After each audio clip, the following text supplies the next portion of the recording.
A chilling expose has shaken the nation. BBC's Blood Parliament has left Kenyans in outrage, confusion and mourning.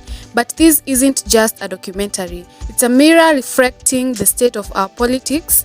This is a story of power, protest and the people who pay the ultimate price. Let's dive in. On April 2025, BBC Africa Eye released a documentary titled Blood Parliament. Using hidden cameras, whistleblower interviews and raw protest footage, the film exposed chilling details about the violence that erupted during Kenya's 2024 finance bill protests. It didn't just show what happened on the street. It pointed fingers at parliament, at politicians and at the system that protects them. The reaction was immediate and emotional. Social media lit up with outrage. Hashtags like Blood Parliament and Justice for Evans trended nationwide. Kenyans asked, how did we get here? How many more must die? And who will be held responsible? Many saw the documentary as validation of their worst fears, that the political power in Kenya is being used not to serve but to silence. Some members of parliament hit back, calling the documentary biased and foreign propaganda. Others remained silent. Well, too silent. The lack of official response from key government figures only fueled more suspicion. A few opposition leaders called for immediate investigations, but trust once broken is hard to restore. To understand the outrage, we have to go back. In mid-2024, the government introduced Finance Bill. It proposed new taxes on basic commodities, digital content, and even diapers. Kenyans, already burdened by high living costs, had had enough. Peaceful protests erupted across the country. Young people, many of them being first-time protesters, marched with placards chanting for justice, economic relief, and dignity. But the state's response was brutal. In Nairobi, a 21-year-old Evans Kirato was shot dead during a peaceful protest. His name became a symbol. Evans was all of us. Then came Githurai. What protesters called a peaceful night vigil turned into a bloodbath. Reports speak of bodies found in ditches, some executed at Cross Range.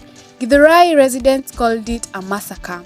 Then the government called it law enforcement. And yet, no arrests, no apologies, just silence.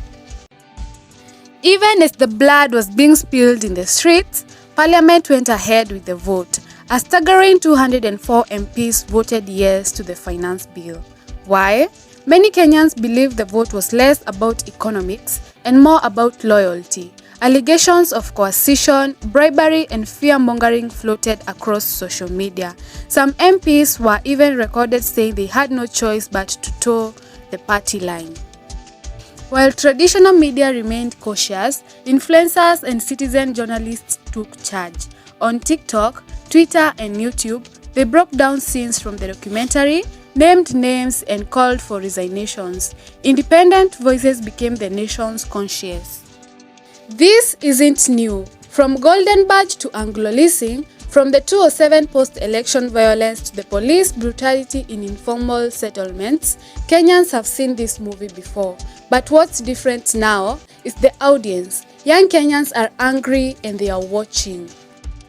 Human rights organizations and civil society groups are demanding a full investigation. They want justice for Evans, for the victims of Githurai, for every protester who never made it home. Petitions are circulating, court cases are being filed, the people are refusing to forget. The world is watching. Embassies in Nairobi have issued statements. Amnesty International has condemned the violence. Kenya's reputation as a stable democracy is at risk. The pressure isn't just local, it's international. Blood Parliament wasn't just a documentary. It was a wake-up call, a warning and a challenge. Will we move on and forget as we have done before? Or will this be the moment Kenya says enough?